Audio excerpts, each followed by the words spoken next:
Sorry, it's DJ.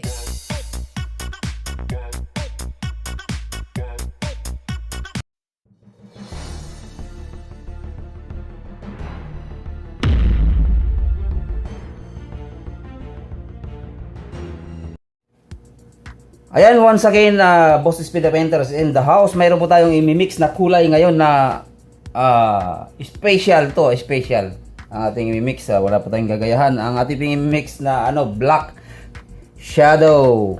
Ayan, ating imimix na kulay ay black shadow. Ito po yung may kunting puti at syempre mayroon tayong lamp black. Ang ating black shadow. At syempre kung bago ka pa lamang sa aking YouTube channel, Boss Speed the Painter, at hindi mo pa na-subscribe ang ating channel, please do subscribe. Ayan.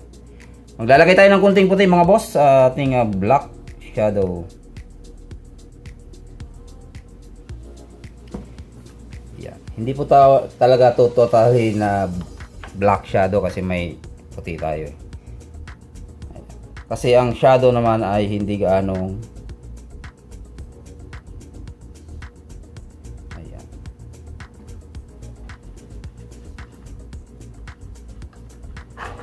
antabayan nyo po ang ating mixing tutorial. Napakabilis lang po na ito ng ating black shadow color.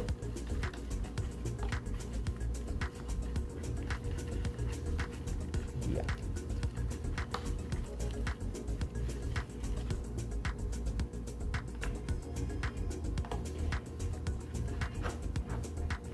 At kung mayroon po kayong mga bagong mga katanungan sa ating mixing tutorial, at siyempre mag-message lang po kayo doon sa ating Facebook page or mag-comment kayo sa ating videos sa YouTube.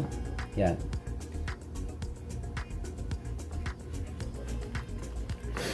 Maraming salamat sa inyong pag-antabay sa ating mixing tutorial mga boss, at siyempre God bless us all. I love you all. Lagi po tayong mag-iingat. Antabayanan po natin ang ating actual na kasi dito sa aking pinagtatrabaho hindi tayo maka-actual lang trabaho ng tutorial kasi masisilip tayo kasi may camera nga tayo dun sa Siyempre pag sa Pilipinas tayo, doon natin may papakita ang ating actual, ating mixing tutorial at ang ating pag-actual na pagpunas sa wool. Ayan. Ayan po yung ating black shadow. Ayan. Puti at itim lang po siya. Black shadow color. Ayan, maraming salamat sa inyo mga boss. Ingat po tayong lahat. God bless us all. I love you all.